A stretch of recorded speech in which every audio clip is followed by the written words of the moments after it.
Hi, so my name is Christina Costa and I'm a Reiki master in Brentwood in Essex. And I'm here today with Mark Carter of Mark Carter Hypnotherapy. So, Mark helps people who struggle with crippling anxiety and PTSD. And he also trained in Reiki with me. I was checking my records. So, you did your Reiki 1 in April 2019 and your Reiki 2 about a year ago, almost to the day in November 2019. Mm-hmm. And so it's almost exactly a year since you completed your last Reiki course with me. Yep. Can you explain a little bit about how your life has changed since you began your Reiki journey in April 2019? Well, basically, if it moves, I'll Reiki it. If it moves, I'll Reiki. Stand still, I'm Reikiing you. It's almost life-changing, really, because you sort of take on a different persona. You really do. Well, at least in my personal experience, I feel like I've taken on a different persona, much calmer, more clarity of mind and ability to do a lot more in half the time because the mind is so much clearer. And there's that wonderful feeling of helping others with it, because when I do my hypnosis, I'll incorporate Reiki into that as well. Wow, fantastic. Could you explain a little bit more about how you use Reiki with your hypnosis?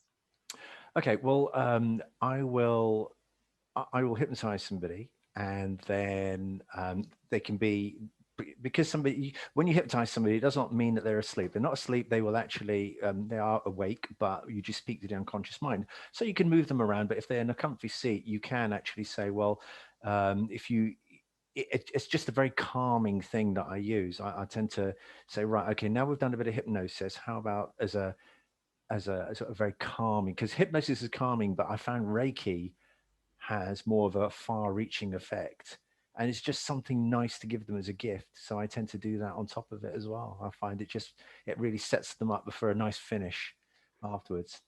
Oh, that's so lovely, and I can imagine that it does work really well together, Mm. particularly because you're working with people with very serious issues. I'm sure it can be quite overwhelming when these things come up and out. Yeah, yeah. And we know that Reiki is a wonderful.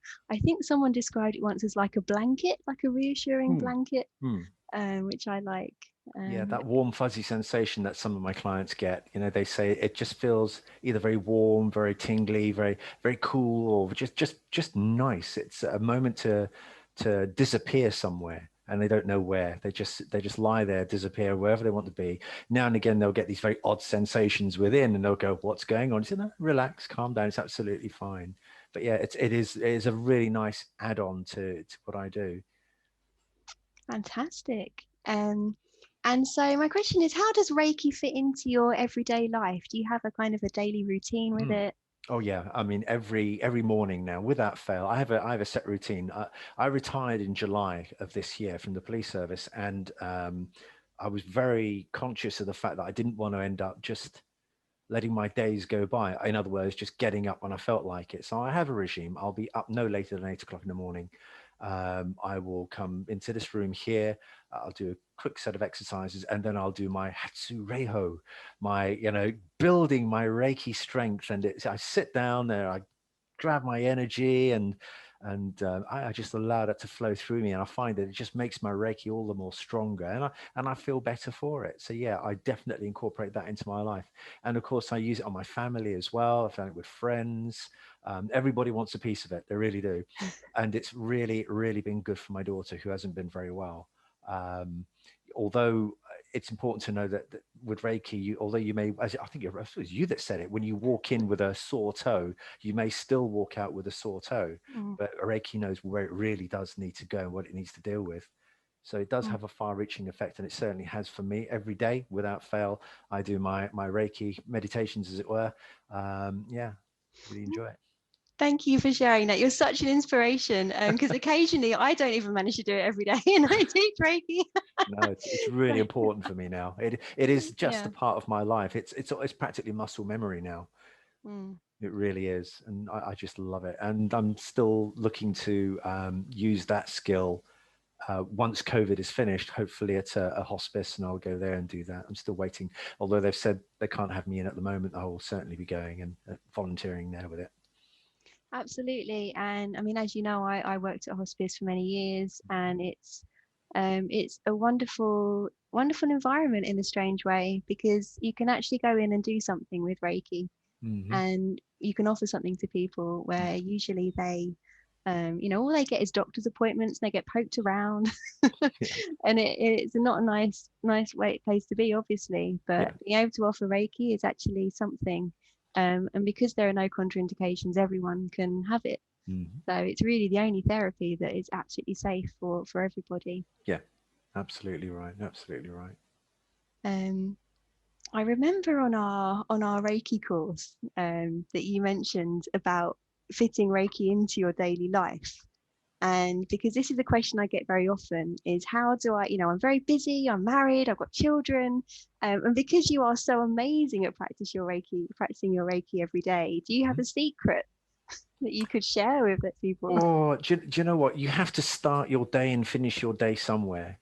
Mm, And if you can, if your day starts at say 9 o'clock, do you know what? Just set your alarm 15 minutes early or so. And before long, doing it is not a bind. It really isn't. You'd think to yourself, well, that's 15 minutes less sleep I'm getting. Actually, it's 15 minutes more of something absolutely wonderful that your body craves. It really is. And like, I don't know, like if you're a drinker, I don't drink, but if you're a drinker, then you'll soon get to the pub on time because you crave that drink. Well, pretty soon you crave, if I can't think of a time when I've missed it, but I know that if I did miss my morning meditation, I wouldn't feel like my day had started right. So it's not difficult. It's not really a secret. It's just really a matter of you will always have time somewhere in the day. If you can sit down and watch EastEnders, if you can sit down and watch whatever, then you can spend at least 15 minutes just sitting there and giving yourself what you need, what you truly need, what your body craves. exactly. Well put. And then this is probably my last question for you, Mark, actually, which is, what was your perception of Reiki before you trained? And has your perception of it kind of changed? And was there any skepticism or? You know what? I'm actually quite spiritual. So I've always had a feeling that there is something out there. I know that we are energy, energy flows everywhere. But the thing that I wasn't able to do was harness that energy or understand how it worked around me. So I wasn't skeptical so much. I just didn't know how to handle it and use it for me and for others. So no, it's not skepticism, but it certainly I did need to do Reiki, do the Reiki course in order to learn that you can see somebody's aura, you can move you can find all sorts of weird and wonderful things around yourself if you know how to harness it. And the terrible thing is, it is such a natural thing. We've all got that power, for want of a better term, and we Mm. just the masses just don't understand and know about it, which is a real shame. Yeah, absolutely. And there are lots of misconceptions, I think, about Reiki. Mm. Um, Oh gosh, yeah. My mum, my mum certainly wasn't very impressed at the idea of it. Well, we shouldn't be messing around with things we don't understand. Well, do you know what? If doctors, if people hadn't sort of come around to the idea of making, medicine out of whatever, then we wouldn't have medicines. This is natural. And how can you argue with helping somebody? My mum saw it as something evil, but how can that be when all you're doing is saying, look, I'm here to help where I can. And it's in, their argument is indefensible. They can't argue the point, really. It's here for the good and nothing else. yeah, absolutely. I had a similar experience with a family member who wasn't so keen on it, Mm, until one day he had a very serious illness, and he mm, actually asked for my help. yeah, yeah, Quite worriedly, he said, "Is this going to do anything wrong with me?" And I said, "No, of course not." And now he asks me quite regularly for yeah, Reiki. So yeah, I do think it's important to experience Reiki for yourself. yeah. There really is no need to believe in anything. Mhm. You go, you experience Reiki, you see how it feels, and if it's for you, Yeah. then you continue. And people have always enjoyed Reiki. Yeah. Yeah. So It's probably, I mean, correct me if I'm wrong, but it's probably older than the medicines that we have now. it's been going on for thousands. Well, it's always been there, isn't it? Exactly. Well, there are two different translations of Reiki. So Reiki means great bright light, which obviously thousands of years old and is called many different things and many different cultures and philosophies. But the system to connect to Reiki has been around for about 100 years. So Yeah. that's why I like it. It's one of many ways to connect to this universal energy, but for me, it's the most simple and structured. Hmm. Um, Yet at the same time, profound. Yes, exactly. Absolutely right. Absolutely right. Yeah. Excellent. Well, thank you so much, Mark. Is there anything else you wanted to discuss or? Not really. Look, the message is really it's a natural thing. There's nothing to fear. And if you are watching this and you're a skeptic and wondering, do you know what? You've got nothing to lose. I promise you that you don't even have to be touched. If you're not one for being touched, hands can be just floated above you, and that's it. And this that you don't have to do anything. Just lie back and enjoy the experience. Never say never. You don't know what you're missing. So have a go. Go on.